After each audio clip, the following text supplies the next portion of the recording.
Turkey, turkey, turkey. It is a little bit chilly today, but we're gonna go to the bee yard and we're gonna talk about something really important, and that's pollen patties.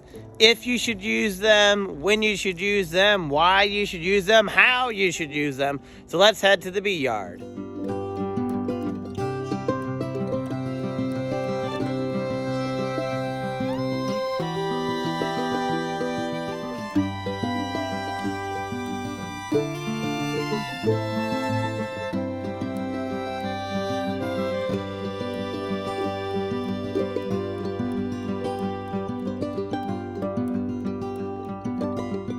Okay, folks, Tom here from Whistle Thicket. I'm in my bee yard. A little bit about me. I've been a beekeeper for about 6 years now, maybe a little bit longer. I'm just a hobbyist beekeeper. I make a few $1,000.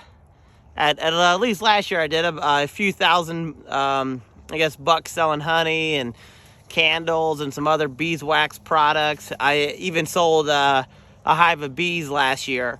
So I don't have tons of hives. I'm still a hobbyist. I'm still enjoying it, loving it 6 years later.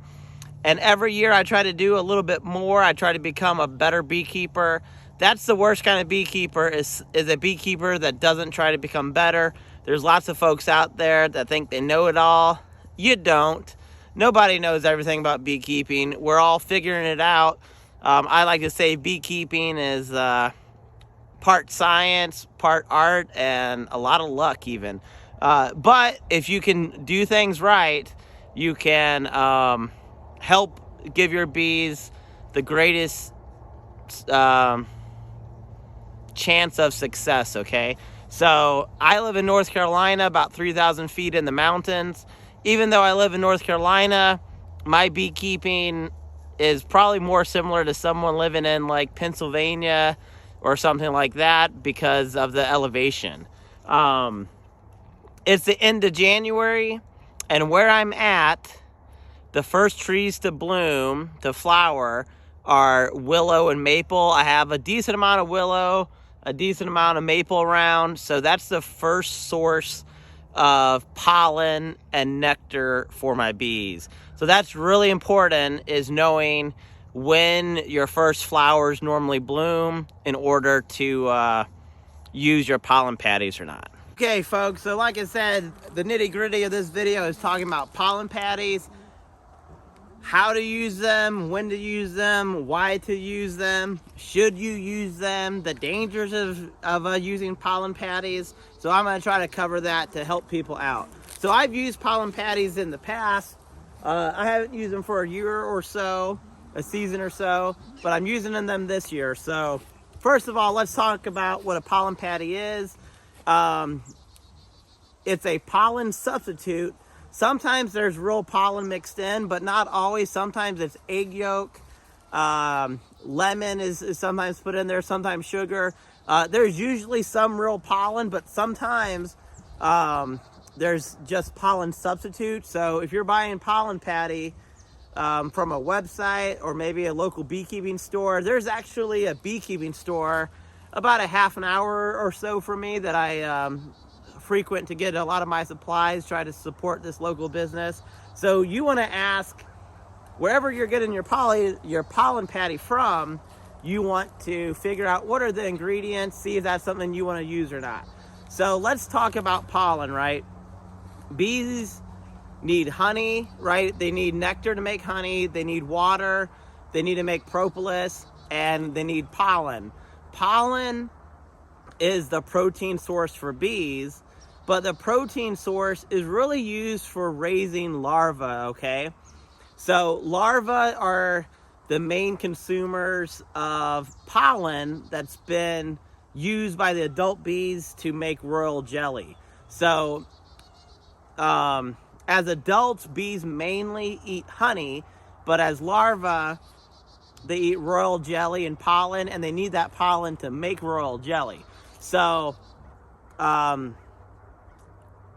pollen patty is used to help boost brood production, feeding the young larvae. So that's what the real purpose of a pollen patty is.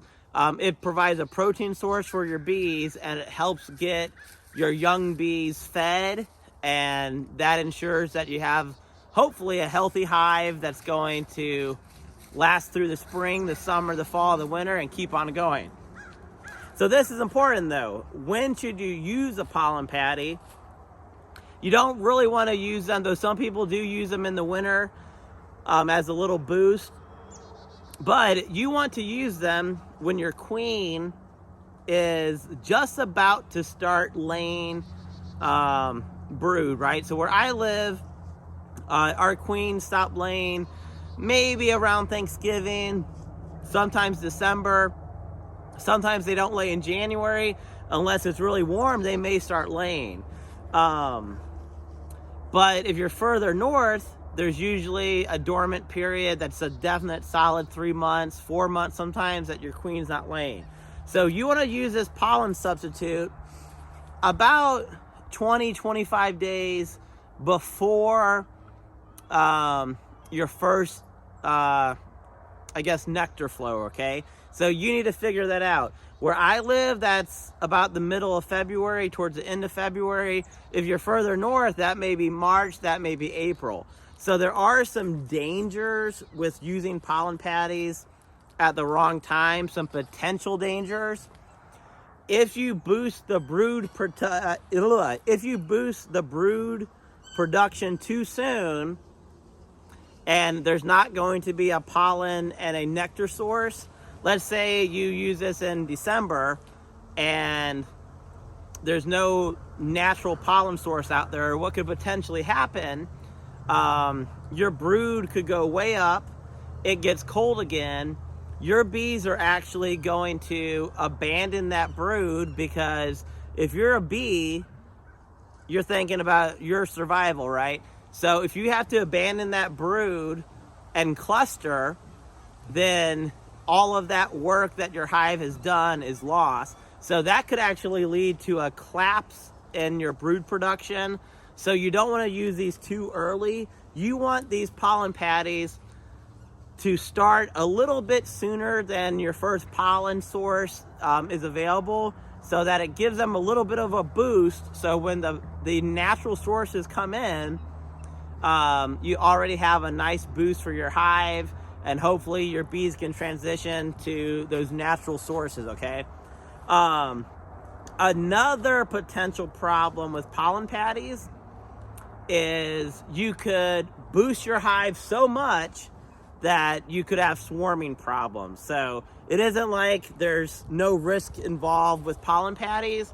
You just gotta be careful, you gotta be diligent, you gotta check your hives, you gotta figure out if pollen patties are what you want to use and how to use them. I am probably not gonna put mine on today. It's towards the end of January, a few more days in January. It's a little bit chilly, so I'm probably gonna wait a couple days. I have not opened my hives since a little bit after Thanksgiving.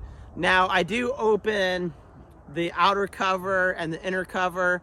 I feed sugar candy, but I haven't actually opened up my hives, which to me is separating the deep and medium box. I haven't done that since Thanksgiving. I know my bees are here because on warm days I see them, and if I pop the top to check on their feed, I know they're there as well. But really, there's not a lot you can do. If your bees are gonna die, they're probably gonna die in early fall, December to mites, and then they could starve to death. So what I do is I make sure that they have plenty of supplemental feed. They have an entire medium of honey to get them through, and I use that sugar as a supplement.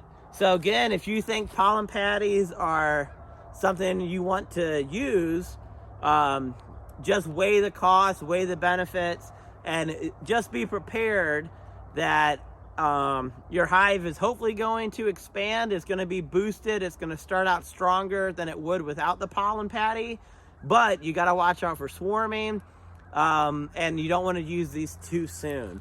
So I hope this short video has been helpful to you. And I have a lot of beekeeping videos. I haven't done a lot over winter because there hasn't been a lot for me to do. I've been working on a cabin for my daughter. I've been doing some other projects, but I do have tons of videos to share with you. I also started a beekeeping club for high school students. I've been doing that for about 3 years, so I'm going to be feeding their hives some pollen patties as well with my students. So I'm pretty excited for the start of beekeeping season. It's about to get going. If you got any comments, just leave them below, and I'm more than happy to have a conversation with you about beekeeping.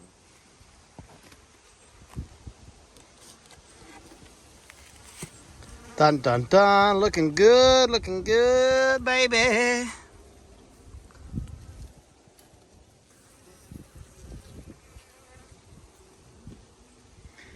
Buzzy, buzzy, buzzy bee.